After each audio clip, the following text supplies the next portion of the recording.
ஒரு நிமிஷம் மேலே தள்ளுறாதீங்க. நான் என்ன சொல்ல வரேங்கிறத கேளுங்க.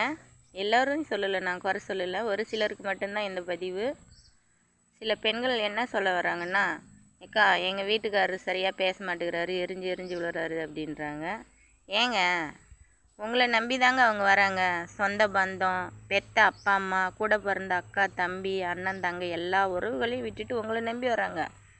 அவங்கள்ட்ட மனசு விட்டு பேசுங்க. என்னம்மா, என்ன பண்ணுற, போகிற, என்ன வேலை பார்க்குற. நீங்கள் வெளியே வேலைக்கு போனாலும் வீட்டுக்கு ஃபோன் போட்டு பேசுங்க. அடுத்தவங்கள்ட்ட வந்து மணிக்கணக்கில் பேசுகிறீங்கல்ல, என்ன பண்ணுற போகிறேன்னு. அதே உங்கள் மனைவி பிள்ளைகள்கிட்ட பேசுங்க. நாளைக்கு உங்களுக்கு ஒரு கஷ்டம்னு வரும்போது அவங்க தான் முன்னே வந்து நிற்பாங்க, வேறு யாரும் நிற்க போகிறதில்ல. இன்றைக்கி கூட 4 பேர் சுற்றுறாங்கன்னா அது வந்து பணம் காசு இருந்தால் மட்டும்தான் சுற்றுவாங்க.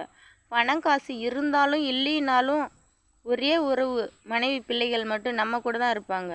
ஐயோ ஒன்றுமே இல்லையா அப்படின்னு சொல்லிட்டு விட்டுட்டு போக மாட்டாங்க. அதனால் என்ன சொல்ல வரேன்னா, உங்கள் மனைவி பிள்ளைகள்கிட்ட ஒரு 5 நிமிஷம் மனசு விட்டு சந்தோஷமாக பேசுங்க.